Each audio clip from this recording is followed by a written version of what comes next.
کہ آپ صلی اللہ علیہ وسلم کے دادا عبد المطلب نے خواب دیکھا، وہ خانہ کعبہ کا جو حصہ حتیم کہلاتا وہ آرام فرما رہے تھے۔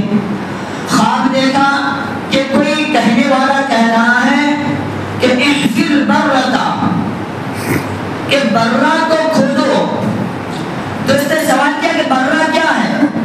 وہ کچھ بتایا نہیں، وہ اعلان کرنے والا پھر واپس چلا گیا۔ پھر دوسرا نے خواب دیکھا، دوسرا نے کہہ رہا ہے احفر مظلومتا، کہ مظلومہ کو کھودو۔ پھر عبد المطلب نے سوال کیا کہ مظلومہ کیا ہے؟ پھر تیسرے نے خواب دیکھا، سوچ جو خواب میں آ رہا تھا وہ کہہ رہا کہ طیبہ کو کھودو۔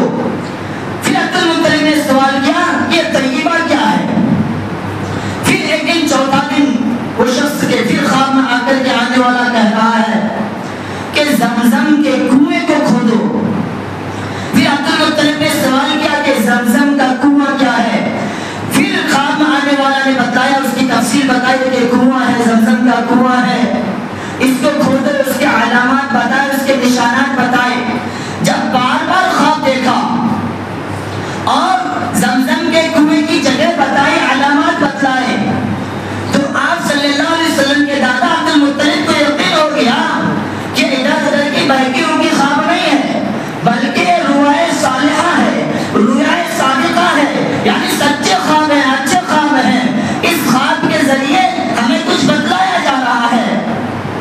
لہٰذا جب عبد المطلب کو اس کا یقین ہو گیا تو انہوں نے اور قریش کے دوسرے سرداران کو بتلایا کہ خواب میں مجھے کئی دن آ کر کے بتایا گیا کہ فلاں جگہ کنواں ہے، اس کو کھودو۔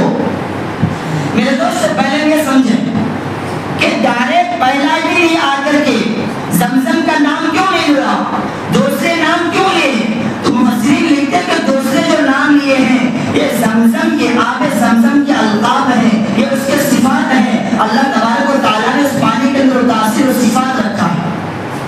یہ زمزم کا کنواں جو اللہ تبارک و تعالیٰ نے آج سے کئی سو سال، ہزاروں سال پہلے حضرت اسماعیل السلام کے ایڑی کے نیچے جاری فرمایا تھا، ایک لمبا زمانہ گزرنے کے بعد قبیلہ بنی جرہم کہ جب آزو بازو کے قبیلے والوں سے لڑائی ہو گئی، یہ قبیلہ شکست کھا گیا، تو اس کی وجہ سے قبیلے نے مکہ چھوڑ کر بھاگ گیا۔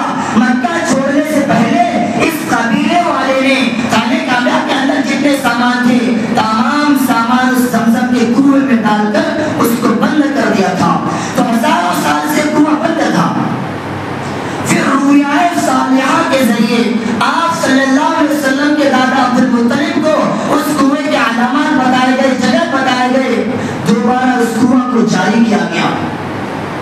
میرے دوست یہ رؤیا صالحہ کہتے ہیں کہ نبوت کے حصوں میں سے ہے، چونکہ اسی نسل سے آپ صلی اللہ علیہ وسلم کی ولادت ہونی ہے۔ اللہ تبارک و تعالیٰ اس نسل کے ذریعے ایسے ایسے واقعات کا ظہور فرما رہے ہیں کہ جس کے ذریعے گویا کہ آگے بتانا چاہ رہے ہیں کہ آگے اس نسل میں ایک عظیم ہستی کی ولادت ہونی ہے۔ لہٰذا قریش مکہ نے عبد المطلب کی بات کی یقین نہیں کی، لیکن چونکہ خواب بار بار دیکھا تھا، عبد المطلب نے اپنے بڑے بیٹے حارث کو لیا اور ساتھ میں کدال اور فاورے لیے اور کھودنا شروع کیا۔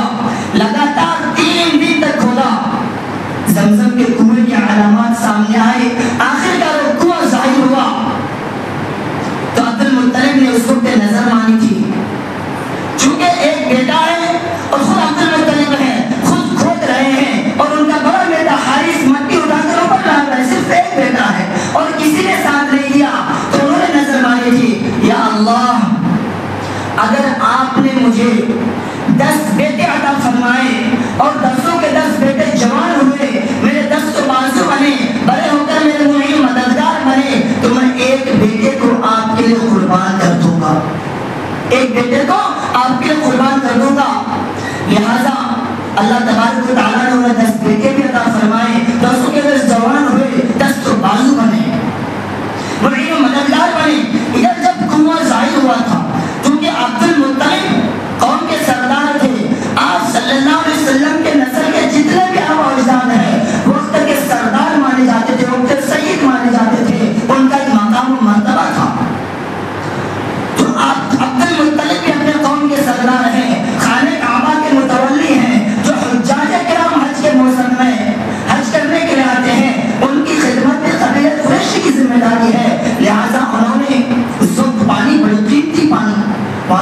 کی بہت قلت تھی، انہوں نے چھوٹے چھوٹے حوض بنائے، چھوٹے چھوٹے حوض بنا سے پانی جمع کر رکھا، جو حجاج کرام آئیں گے ان کو اس سے پانی پلایا جائے گا، اس سے کسی کو غسل کرنے کی نہانے کی اجازت نہیں ہوگی۔ لیکن کچھ لوگ حسد کرنے والے، جنگ کرنے والے رات کو آتے تھے، اس کے پانی کو خراب کر دیتے تھے، نالا کو بہا دیتے تھے۔ تو انہوں نے ایک دن دعا کی اللہ تبارک و تعالیٰ سے کہ اللہ جو ایسا کر رہا ہے بیمار پڑ جائے، دعا کہ اللہ تعالیٰ قبول فرما لی۔ اس کے بعد جو شخص بھی اس میں خراب کرنے کی کوشش کرتا وہ بیمار پڑ جاتا تھا۔